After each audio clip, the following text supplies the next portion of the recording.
Find the middle term of this AP. Basically हमारे पास एक arithmetic progression दे रखी है जिसकी टर्म्स हैं 7, 13, 19 and so on up to 247। इतना क्लियर है। अब देखिए यहाँ पर अगर हम देखें तो ये हमारे पास फर्स्ट टर्म है, ये सेकंड है।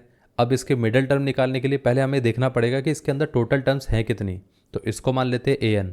तो सबसे पहले हम देखेंगे कि n कितना आएगा, मतलब नंबर ऑफ टर्म्स कितनी आएंगी। इतना क्लियर है। अब देखिए सबसे पहले a की वैल्यू कितनी आती है 7, और d अगर हम निकालने जाएँ तो वो कितना आएगा, वो आ जाएगा इन दोनों के बीच का difference which is a2 minus a1 which is nothing but 13 minus 7 which is 6। इतना क्लियर है। अब देखिए यहाँ पर an कितना आ जाएगा, an आ जाएगा a plus n minus 1 into D. an कितना है, वो है 247 इज इक्वल टू कितना आ जाएगा 7 plus n minus 1 into D. D मतलब 6। अब देखिए यहाँ पर 7 इस तरफ आएगा तो कितना आ जाएगा 247 minus 7 is equal to 6 times of n minus 1। 247 में से 7 माइनस करेंगे तो 240 बचेगा, और ये कितना आ जाएगा 6 इंटू n माइनस 1। 6 से हम पूरे को कैंसिल आउट कर सकते हैं, तो यहाँ पर ये कितना आ जाएगा, ये आ जाएगा 40। अब ये 40 is equal to n minus 1 था, तो 1 इस तरफ जाएगा तो ये कितना आएगा, ये आ जाएगा 41 इज इक्वल टू n। तो मतलब n की वैल्यू कितनी आ गई 41। मतलब हमारे पास टोटल टर्म्स कितने हैं 41 टर्म्स।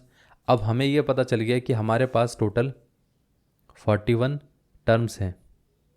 अब इसका मिडल वाला पोर्शन हमें कैसे पता चलेगा। अब देखिए एक चीज़ सोचिए कि अगर नंबर ऑफ़ टर्म्स हमारे पास कभी भी ऑड आते हैं तो उसका जब मिडल वाला पोर्शन निकालना होता है तो उसको हम ऐसे निकाल सकते हैं कि n प्लस 1/2, अगर यहाँ पर n की वैल्यू ऑड है। इतना क्लियर है। अगर n इवन है तो उसका एक मिडल टर्म होगा ही नहीं, फिर उसके दो मिडल टर्म होंगे। ये पार्ट क्लियर हो गया। अब यहाँ से n कितना था 41 था, तो यहाँ पर हम क्या लिख सकते हैं 41 plus 1/2 which is 42/2 which is 21। तो 21st टर्म जो होगी वो हमारे पास मिडल टर्म होगी। मतलब मिडल टर्म कौन सी है, वो है 21st टर्म। इतना क्लियर है। तो जिसकी वैल्यू कितनी रहेगी a21, and a21 is what, it is a plus 21 minus 1 into D. अब a की वैल्यू कितनी है, a है 7 प्लस 21 माइनस 1 कितना आ गया 20, और d कितना आ गया, d था 6। तो ये आ जाएगा 7 प्लस 20 इंटू 6 कितना रहेगा, ये आ जाएगा 120 विच इज़ 127 a21। ये है। इतना क्लियर है। तो इसका मतलब मिडल टर्म क्या आ गया 127। ये आंसर था।